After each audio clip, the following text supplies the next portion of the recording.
네, 안녕하세요. PRCB 이도엽이라고 하고요. 오늘 471번째 발표로는 루미에르, A Space-Time Diffusion Model for Video Generation이라는 논문 발표할 예정이고요. 구글 리서치 주도로 진행된 연구이고, 비디오 제너레이션 연구입니다. 특히 루미에르라는 이름이 영화를 최초로 만든 루미에르 형제 에서 이름을 따와서 리미에르라는 모델 이름을 지었고 그 이름에 맞춰서 비디오 생성 모델을 개발한 연구라고 생각하시면 될 것 같습니다. 네, 먼저 요즘 제너러티브 모델이 정말 다양한 분야에서 좋은 결과를 보여주고 있고 특히 비주얼 도메인 분야에서도 되게 좋은 결과들을 보여주고 있습니다. 사실 최근까지도 이미지 생성 분야에서 많은 결과들이 나와 있었는데 요즘에는 이미지 생성 모델의 좀 강력한 결과를 바탕으로 이제는 비디오 생성까지 그 결과가 확장되는 시기라고 저는 이해를 하고 있고 실제로 또 오늘 발표드릴 논문 제외하고도 메타에서의 이뮤 비디오나 아니면 스탠포드 중심으로 만든 피카라는 회사에서 나오는 다양한 비디오 생성 모델, 그리고 스테이블 디퓨전도, 스테빌리티 AI도 스테빌리티 디퓨전뿐만 아니라 스테이블 비디오 디퓨전 모델도 출시를 했고요. 그리고 런웨이라는 회사에서도 젠2라는 모델이 비디오 생성을 지원하고 있습니다. 논문 소개에 앞서서 이 연구에 티저 영상들, 홍보 영상을 같이 보고 시작하면 좋을 것 같습니다.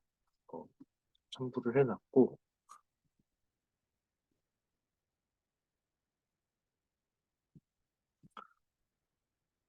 네, 이렇게 다양한 영상을 AI로 만드는 모델이고요.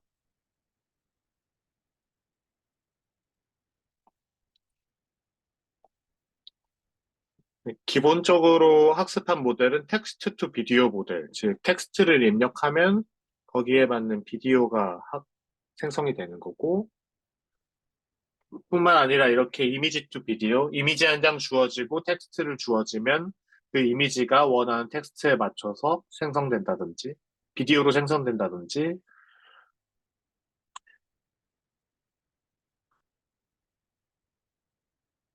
네, 뿐만 아니라 이런 기반 기술을 바탕으로 스타일라이즈드 비디오 제너레이션 같이 어떤 특정한 스타일에 맞춰서 비디오를 만드는 것도 가능하고요.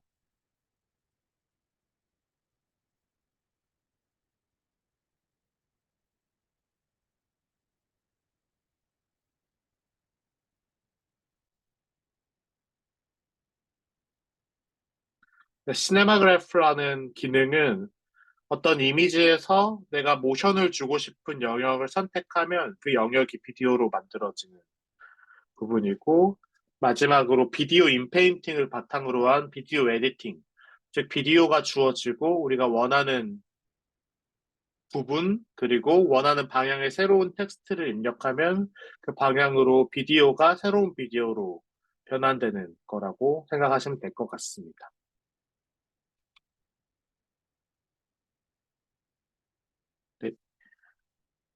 네, 이렇게 좀 결과물 중심으로 시작을 하면 어떤 논문인지 이해가 쉬울 것 같고요. 즉, 좀 요약해보면 루미에르라는 연구는 기존에 있었던 텍스트 투 이미지 모델을 이용합니다. 그래서 기존에 있었던 텍스트 투 이미지 모델의 역량을 비디오 제너레이션 분야로 잘 확장시킨 연구이고, 사실 이 논문뿐만 아니라 대부분의 비디오 생성 연구가 스크래치에서부터 비디오를 생성하도록 학습하는 연구는 거의 없고, 요즘에는 전부 다 프리트레인드 T2I 모델을 가지고 와서 그 T2I 모델을 비디오 생성으로 확장하는 접근이 대부분입니다. 다 이렇게 접근을 하고 있고, 뿐만 아니라 하나의 모델을 잘 이용해서, 물론 추가적인 학습이 필요하긴 하지만, 다양한 어플리케이션, 뭐 텍스트 투 비디오를 넘어서 이미지 투 비디오나, 아니면 비디오 투 비디오나, 아니면 스타일라이즈드 비디오 제너레이션이나, 아니면 아까 보여드렸던 시네마그래프 같은 기능까지 확장할 수 있다는 것들을 실험적으로 보여주고요. 다른 연구랑 다른 점은 이제 차차 설명드리겠지만, 저희가 뭐 5초짜리 비디오 16fps로 만들려면 총 80프레임을 만들어야 되는데, 즉 80장에 연관되어 있는 이미지를 동시에 만들어야 되는데, 이게 너무 만들어야 되는 양이 많으니까 계산량을 줄이기 위해서 기존 접근들은 어떤 식으로 접근하냐면, 처음에 낮은 프레임 레이스로, 즉 예를 들면 3fps로 먼저 5초를 만든 다음에 15프레임을 만든 다음에 이제 템포럴 한 방향으로 슈퍼 레졸루션을 하면서 점점 프레임들을 채워나가기 시작합니다. 이렇게 하지 않고 리미에르 연구에서는 한 번에 80프레임을 동시에 일단 만들고 그 다음에 해상도를 높이는 접근으로 진행한 거의 최초의 연구다라고 주장을 하고 있습니다. 또 모델 아키텍처에서는 스페이스 타임 유닛이라는 걸 제안을 하는데 굉장히 간단한 개념이라서 추후에 그림으로 같이 얘기하면 좋을 것 같고요. 물론 결과는 벤치마크나 아니면 유저 스터디에서 컴페티티브한 리절트를 보여주고 있다고 주장하고 있습니다. 네. 이 논문이 되게 간단한 논문인데 그 논문을 이해하기에 앞서서 기존 연구들을 먼저 좀 소개해드리고 넘어가려고 합니다. 사실 이 연구가 구글 리서치에서 진행된 연구여서 구글 리서치에서 기존에 나왔던 이미지 생성 모델 그리고 비디오 생성 모델을 중심으로 좀 논문이 진행되고 있고요. 먼저 이매진이라는 논문이 있는데요. 이매진은 2022년에 구글이 발표한 텍스트 투 이미지 생성 모델인데 크게 두 가지 특징이 있습니다. 첫 번째로는 텍스트 컨디션을 주기 위해서 강력한 언어 모델을 이용한다. 이게 첫 번째 접근입니다. 즉, 프로즌 텍스트 인코더라고 써 있는 부분, 파란색 박스가 있는데 이 부분에 모델 사이즈가 큰 텍스트 인코더를 쓰면 쓸수록 T2I 모델의 성능도 비례해서 증가하게 된다라는 걸 이 연구에서 보였고요.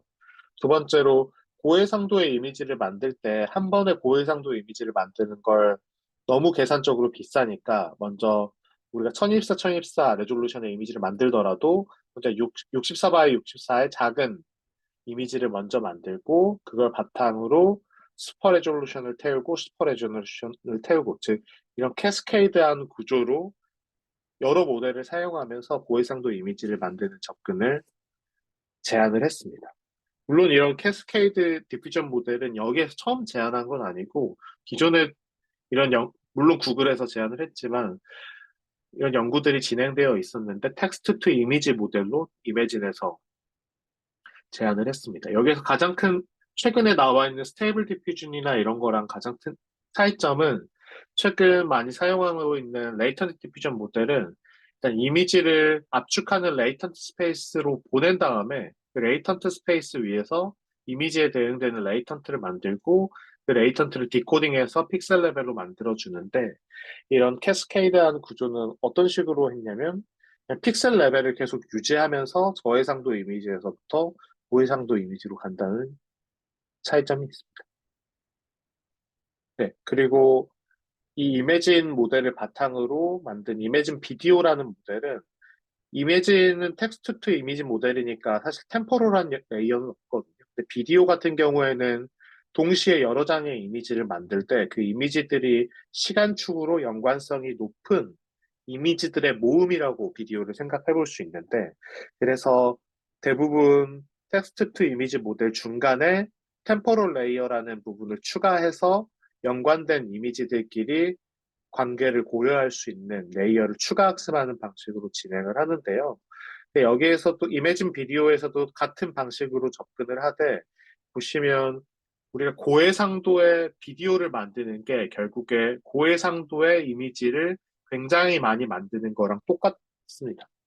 근데 우리가 해상도를 높일 때도 한 번에 모델을 태우기 힘드니까 여러 번 쪼개서 모델을 태웠는데 비디오도 마찬가지로 이제는 스페이셜 레졸루션만 키우는 뿐만 아니라 템포럴 레졸루션도 있기 때문에 중간중간 보시면 먼저 베이스 모델로 3fps에 먼저 로우 레졸루션의 콜스한 비디오를 먼저 만들고 그다음에 템포럴 슈퍼 레졸루션 TSR 모델을 별도로 만들어서 한 번 더 FPS를 올려주고 그다음에 다시 스페이셜 레졸루션을 올려주고 다시 템포럴 레졸루션을 올려주고 이런 식으로 굉장히 여러 모델을 두고 반복하면서 최종적으로 고해상도의 그리고 높은 프레임 레이의 비디오를 만들게 됩니다.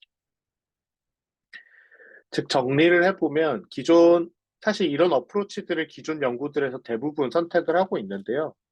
그런데 하나하나 좀 요약을 해보면 먼저 우리가 어떤 16fps에 5초짜리 비디오를 만든다고 가정을 해볼게요. 그렇다면 기존 접근은 어떤 식으로 접근하냐면 먼저 로우 레졸루션에 그리고 로우 프레임 레이트의 키프레임들을 만들게 됩니다. 첫 번째로 베이스 모델이 이렇게 듬성듬성하게 키프레임을 만든 다음에 이렇게 만든 키프레임을 바탕으로 전체 구간을 여러 개의 청크로 자르겠죠. 여러 개의 청크로 자르고 템포럴 슈퍼 레졸루션을 태워서 그 청크들의 사이사이를 채워주는 방식으로 하이 프레임 레이저 비디오를 만들게 됩니다. 그리고 각각의 청크들의 스페이셜 레졸루션을 키워주는 슈퍼 레졸루션 모델을 각각 태워서 최종적으로 하이 레졸루션의 그리고 하이 프레임 레이트의 비디오를 완성하게 되는데요. 이렇게 했을 때 단점이 몇 가지가 있는데 첫 번째로는 베이스 모델을 보시면 저희가 16fps 그리고 5초짜리 비디오를 만들려고 하는데 베이스 모델이 키프레임 3fps 중심으로 만들다 보니까 이 키프레임 안에 패스트 모션이 들어가기가 힘들어요. 즉 어떤 모션이 3fps의 속도가 아니라 그것보다 훨씬 더 빠른 속도로 움직이고 있다고 봐볼게요. 예를 들면 어떤 사람이 왼발이랑 오른발을 번갈아 가면서 달리고 있는데 굉장히 빠른 진동수로 왔다 갔다 왔다 갔다 왔다 갔다 하고 있다고 볼게요. 그런데 이거 우리가 굉장히 느리게 스크린샷을 찍어 보면 왼발 오른발을 반복하는 게 아니라 계속 왼발만 위로 올라가 있는 것처럼 보일 수도 있겠죠. 이거 우리가 엘리어싱 현상이라고 부르기도 하는데 이런 식으로 낮은 FPS를 만들고 점차 그 FPS를 키워주는 방식은 패스트 모션을 담기에는 충분하지 않다라고 저자들이 주장을 하고 있고 두 번째로 이렇게 키프레임을 만들고 청크들을 잘라서 템포럴 슈퍼 레졸루션을 태우게 되는데 이때 각각 청크별로 따로따로 태워주게 되니까 사실 각 청크마다 컨시스턴시가 떨어질 수밖에 없겠죠. 그런 문제들을 좀 주장을 하고 있습니다. 그리고 사실 이건 좀 마이너한 거긴 한데 이런 식으로 템포럴 슈퍼 레졸루션을 태워주게 되면 학습할 때는 저희가 뭐 기존에 있었던 학습 데이터를 바탕으로 채워주도록 학습을 시키는데 실제로 생성할 때는 학습 데이터가 아니라 생성된 이미지들이 들어가다 보니까 이런 코베리에이트 시프트라고 불리는 현상도 나오게 됩니다. 즉 학습할 때 상황과 생성할 때 상황이 달라지는 이런 문제점도 있어서 이걸 가장 간단하게 해결할 수 있는 방법은 그냥 이렇게 키프레임을 만들고 템포럴 슈퍼 레졸루션을 태워서 속을 채우는 게 아니라 한 번에 다 80프레임을 다 만들어 버리면 되거든요. 근데 그렇게 하지 않은 이유는 당연히 컴퓨테이셔널 코스트 때문입니다.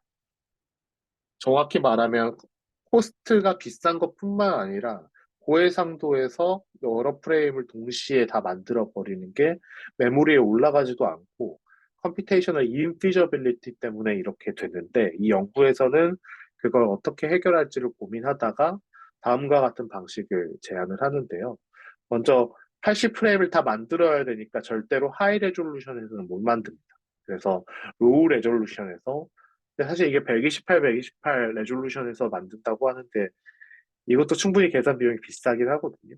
근데 어쨌든 128, 128 레졸루션에서 80프레임을 즉 16fps로 80프레임 즉 5초 영상의 프레임을 전부 다 만드는 네트워크를 하나 만들고 그렇게 된 다음에 즉 각 구간들을 청크로 쪼개서 그리고 청크로 쪼갤 때 어느 정도 오버랩을 준 후에 각각 청크별로 슈퍼 레졸루션을 태우게 그렇게 하면 고해상도의 비디오가 나오게 되는데 이때 청크로 쪼개서 오버랩이 있더라도 청크로 쪼개서 스페셜 슈퍼 레졸루션을 태우면 각 청크마다 컨시스턴시가 안 맞을 수 있잖아요. 그래서 이걸 스무스하게 처리해주기 위해서 멀티 디퓨전이라는 방식을 이용해서 크게 두 단계를 통해서 고해상도의 비디오를 만들게 되고요. 스페이스 타임 네트워크는 굉장히 간단한 개념인데요. 일단 뭐 T2I 모델이 유넷 구조로 되어 있으니까 이렇게 유넷이 있다고 가정을 하고 컨볼루셔널 블락이랑 어텐션 블락 이렇게 있는데 기존에 있었던 프리트레인드 모델의 T2I 모델의 스페이셜 레이어들은 그대로 유지한 상태에서 그 다음에 이제 오른쪽에 나와 있는 것처럼 블락들을 추가해주게 되는데요.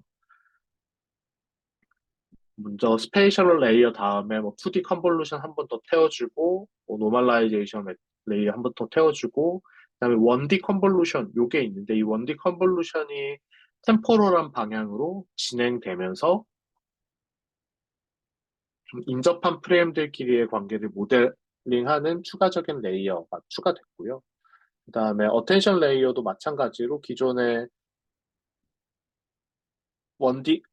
스페이셜 레이어 다음에 1D 템포럴 어텐션, 즉 시간 방향으로 어텐션을 작동, 어텐션을 계산하는 레이어가 추가되고 이걸 학습을 하게 됩니다.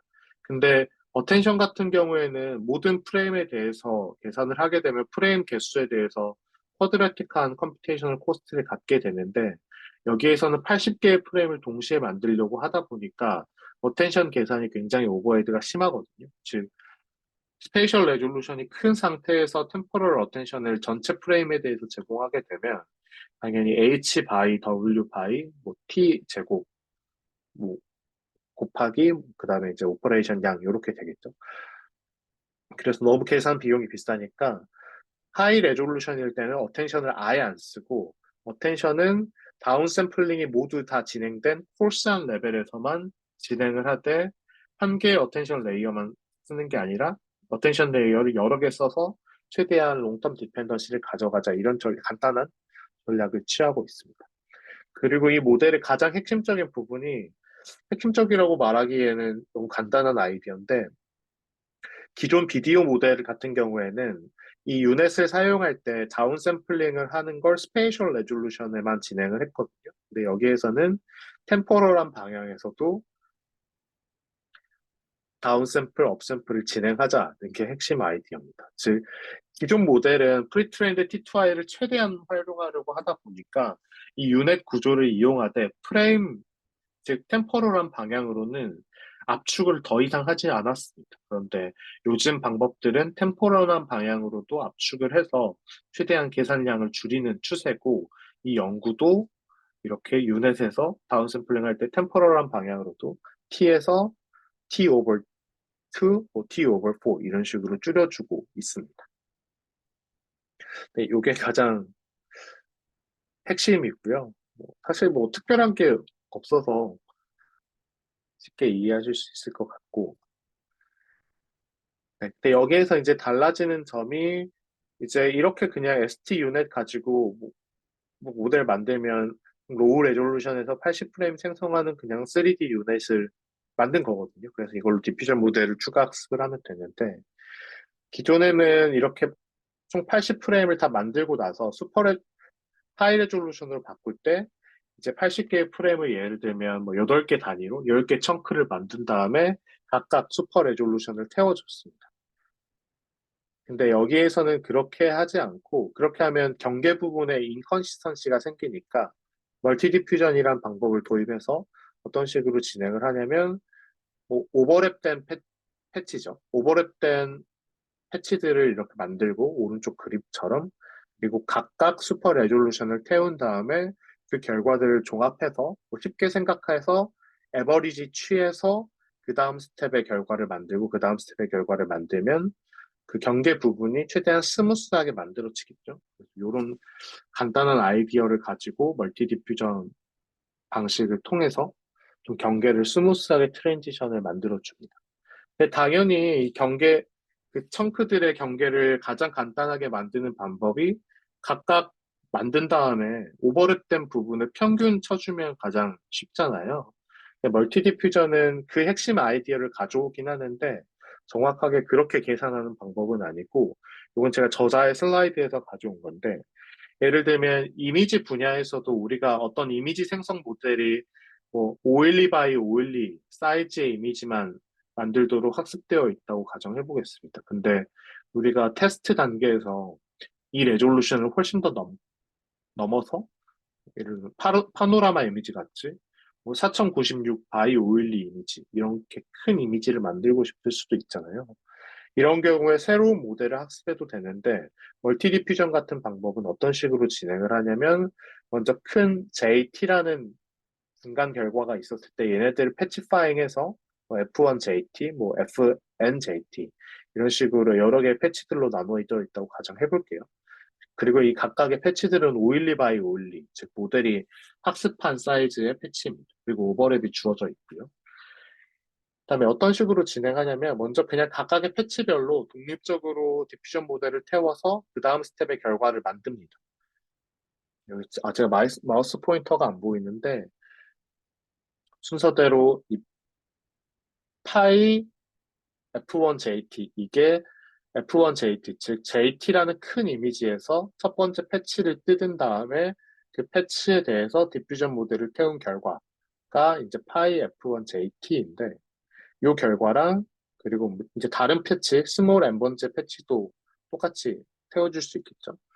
이렇게 결과들을 다 태우고 나서 어떤 식으로 진행을 하냐면 그냥 평균 내서 그 다음 결과로 가는 게 아니라 우리가 그 다음 스텝에서 이제 JT-1이라는 결과가 있을 텐데 이 결과랑 각각의 지금 수식에서 나와 있는 것처럼 이 각각의 예측된 결과랑 에러를 계산했을 때 이 에러를 미니마이즈하는 방향으로 그 다음 스텝에 JT-1을 결정을 할 수 있겠죠. 즉, 옵티마이제이션 문제를 한 번 더 푸는 겁니다. 즉, 각 패치에 대해서 다 결과들이 주어져 있다고 가정할 때 이 결과들이랑 그 다음 스텝에서의 예측과의 차이가 최소화되는 방향으로 그 다음 스텝 결과를 계산하는 방법입니다. 즉, 사실 오버랩되지 않은 부분에 대해서는 그걸 그대로 사용하고 오버랩되는 부분에서 평균을 하는 게 아니라 리니어한 인터폴레이션을 하되 옵티마이제이션 기반으로 한다 정도로 생각하시면 될 것 같습니다. 그래서 요거 자세한 내용은 멀티 디퓨전 논문을 봐도 괜찮을 것 같고요. 요런 간단한 컨셉으로 진행을 하고 있습니다. 그리고 마지막으로 컨디셔널 비디오 제너레이션도 수행을 하려고 하는데 컨디셔널 비디오 제너레이션을 일단 모델을 학습하고 난 후에 어떤 식으로 진행하게 되냐면 우리가 컨디션으로 뭐 이미지 투 비디오도 하고 싶고 비디오 투 비디오도 하고 싶고 다양한 걸 하고 싶잖아요. 그래서 기존에 만드는 XT 노이즈가 들어가는 부분 이외에도 컨디션 비디오나 이미지가 들어가는 채널 그리고 실제로 어떤 프레임에 어떤 부분에 정보가 주어졌는지를 나타내는 마스크 바이너리 마스크 채널을 채널 방향으로 붙여서, 즉, 뭐, 비디오이기 때문에 채널이 RGB 총 3채널일 텐데 총 7채널의 인풋을 만들어서 모델을 태워주고, 이제 3채널의 이 비디오가 나오게 학습을 하고 있습니다. 근데 이런 식으로 하면 이미지 투 비디오, 인페인팅, 시네마그래프 이런 모든 것들을 다 학습을 시킬 수 있거든요. 즉 예를 들면 이미지 투 비디오 같은 경우에는 I 부분에 주어지는 컨텍스트가 첫 번째 프레임에 이미지가 들어있고 두 번째 프레임부터는 그냥 다 제로 아웃 되어 있다고 가정하겠습니다. 그리고 마스크에는 첫 번째 프레임의 전체 영역은 정보가 제공되어 있다고 1이라고 표시하면 되고 나머지는 다 0으로 표시하면 되겠죠. 그러면 이미지 투 비디오가 구현할 수 있는데 인페인팅 같은 경우에는 이 이미지 부분에 그냥 비디오가 전체 다 주어져 있다고 가정을 하고 마스크 영역에 우리가 어느 부분을 마스크 주고 싶은지에 대한 정보가 들어간다고 생각하면 됩니다. 시네마 그래프도 마찬가지로 같은 방식으로 구현할 수 있고요. 이런 식으로 모델을 학습한 다음에 컨디셔널 비디오 제너레이션까지 기능을 확장해서 사용할 수 있습니다. 그리고 이 그림은 그 메타에서 발표한 이뮤 비디오라는 논문에서 가져왔거든요. 그래서 이 방식이 이 논문에서 제안하는 게 아니라 되게 통용적으로 요즘에 사용되고 있는 방식입니다. 마지막으로 모델 학습한 다음에 스타일라이즈 비디오 제너레이션을 할 수 있는데, 예를 들면 이런 레퍼런스 이미지랑 같은 스타일로 비디오를 만들고 싶다. 이런 것을 수행할 수 있는데, 여기에선 제로샷으로 이런 걸 수행하지 않고, 기존의 스타일 드롭이라는 연구에서 어떤 레퍼런스 이미지가 있을 때, 여기에 대응되는 T2I 웨이트를 파인 튜닝한 방법의 연구가 있거든요. 그래서 저희가 비디오 생성할 때 되게 T2I 모델의 웨이트를 안 건드리고 템포럴 레이어를 추가해서 학습하는 방식을 선택하기 때문에 기존에 있었던 T2I 웨이트를 어느 정도로 인터폴레이션, 새로운 스타일의 T2I 웨이트가 인터폴레이션 해서 사용하게 되면 비디오 모델 역시 그 스타일의 어댑테이션 되어서 그 스타일에 맞는 비디오를 생성할 수 있다. 이런 식으로 주장을 하고 있습니다. 근데 여기서 재밌는 점은 굳이 인터폴레이션을 왜 해야 되냐라는 질문이거든요. 즉, 어떤 스타일의 파인 튜닝이 잘 된 T2I 모델이 있으면 그거 그대로 가져와도 되지 않나? 라고 생각할 수 있는데, 그렇게 하면 부작용 중 하나가 그 스타일에 너무 오리엔티드 된 모델이기 때문에 모션이 안 들어가는 부작용이 있습니다. 그래서 저자들도 기존 웨이트가 파인튠된 웨이트 그 사이에 인터폴레이션을 하되 모델마다 다를 수 있어서 그 스타일마다 매뉴얼리 손으로 이 알파 값을 골라줬다고 합니다. 네, 그리고 비디오 인페인팅 결과도 뭐 이렇게 제가 첨부를 해봤고요.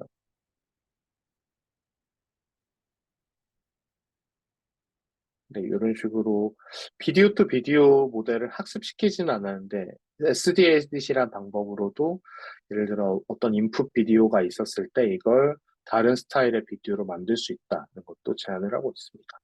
SDADC는 그렇게 어려운 방법은 아니고요. 인풋 비디오가 있으면 한 노이즈를 완전히 다 섞진 않고 노이즈를 한 중간 정도로 섞은 다음에 다시 그 중간 정도 섞은 노이즈와 인풋 이 섞여 있는 이미 비디오에서 시작해서 새로운 텍스트 컨디션을 주고 거기에 맞춰서 다시 이미지로 만드는 방법입니다. 잠시만요. 네, 그리고 퀀티테이티브 리절트를 보더라도 UCF101 데이터에서 제로샷 성능을 측정을 했는데 FVD나 IS가 잘 나온다는 걸 보여주고 있고 유저 스터디, 기존 연구랑 이 저자들이 제안한 113개의 텍스트 프롬프트에서 유저 스터디를 진행했는데 기존에 나와 있는 이미진 비디오나 피카, 뭐 제로스코프, 뭐 젠2, 애니메이티브와 같은 최신 모델에 비해서도 잘 된다고 나와 있습니다. 결론을 내리면 사실 너무 간단한 방법이고 실험적인 분석이 많지 않아서 되게 짧게 끝난 것 같은데 기존 프리트레인드 T2I 모델을 이용해서 특히 구글이 제안했던 이매진이라는 모델을 이용해서 텍스트 투 비디오 프레임워크를 제안한 연구고요. 그리고 재밌는 점이 그래도 다른 연구들과 다르게 글로벌리 코어런트한 모션을 만들기 위해서 스페이스 타임 유닛이란 간단하지만 아키텍처를 제안을 했고 이걸 바탕으로 저해상도에서 전체 프레임을 다 만들고 그 다음에 스무스하게 스무스한 트랜지션을 포함할 수 있도록 슈퍼 레졸루션을 태우는 방법을 제안한 연구라고 생각할 수 있습니다. 그래서 제가 오타가 있는데 스테이트 오브 디 아트 리절트랑 다양한 어플리케이션을 보여준 연구고요.